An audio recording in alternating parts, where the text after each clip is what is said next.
Have Jonathan Kent and Damian Wayne come up against their greatest foes yet in the gang? Well, let's hop into the adventures of the Super Sons issue number 2 and find out for ourselves, shall we? Alrighty then, so in the previous issue we were introduced to a new supervillain team called the Gang. They looked like the children of famous DC supervillains, but we all know it couldn't have been that simple, right? In reality, it would seem that they're a group of green-skinned aliens who absorb all of the superhero news from Earth as the ultimate form of entertainment. So you're telling me they're a planet full of fanboys, huh? The kid who would become Rex Luthor, though, seemed to have absorbed all of the wrong messages from his favorite entertainment and vowed to become a real-life Lex Luthor along with his friend. Oh, okay, now I know they're evil fanboys completely missing all the messages of their favorite superhero stories, but dumb tish. But what does the gang actually want on Earth, outside beating up Superboy and Robin just to prove that they absolutely can? Well, get ready for a hell of a callback from Peter Tomasi here. What they really want is the Hypercube. Yeah, you remember that thing that Superman and Superboy were screwing around with, the thing that Manchester Black brought to Earth? Little Rex Luthor thinks the cube is everything he needs to help expand the gang's reach throughout the known universe and even recruit other villains. The only problem is he can't get it because it's in the Fortress of Solitude. However, Superboy could most definitely walk past all the security and get the cube for the gang. The only problem is he's not willing to do so, which is why they kidnapped third-tier villain the Puppeteer to take control of John's body for them and steal the cube. And you thought his appearance in that first issue was just a fluke, guess not. Of course, once they get the cube, they really have no more need for the Puppeteer, and I mean, really, would you be willing to keep a guy like that around who could just take control over your body sometimes? John quite heroically steps in front of a bullet for the Puppeteer after Rex decides to blow him away. Again, Superboy lost his powers in the previous issue when he was exposed to Gold Kryptonite, but his dad built a force field into the costume so he can tank a couple hits, not just many. Now here's where things truly start to take a turn. The alien playing Joker Jr. we discover isn't exactly on board with the rest of the gang. In fact, he thinks Rex is completely insane. Rex even killed this kid's parents in an attempt to make him go crazy like the real Earth Joker. He even gives Damian some very important information, and that is that the gold kryptonite that was used to steal John's power wasn't real gold kryptonite, it was only synthetic, and surely a super genius like Damian can figure out how to reverse the effects. Joker Jr. also chooses that time to peace out completely after having utterly betrayed his friends. Damian gets to work on the kryptonite, and even though this little ninja child knows about every fighting style in the universe, he kinda slept through the class on light refraction, because he ends up turning the gold kryptonite red, which historically has had many different effects in the comics and in Superman media, but in this case it ends up splitting John completely down the middle, turning him into Red John and Blue John. Oh no, everything just got very 90s in here. Before we know it, Superboy's gonna grow his own mullet, but maybe not till the next issue.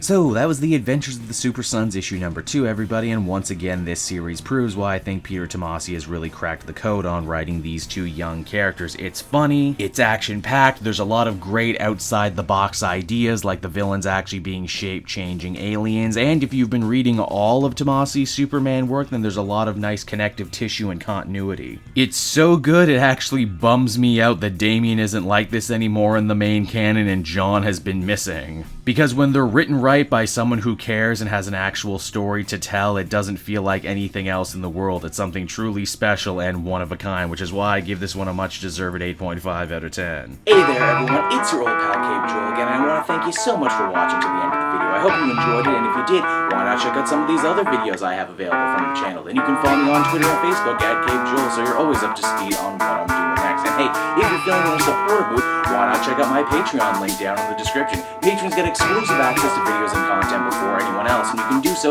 for as little as $1 a month. I would really appreciate it. And with that, I will be back again next time with more great comic content that smacks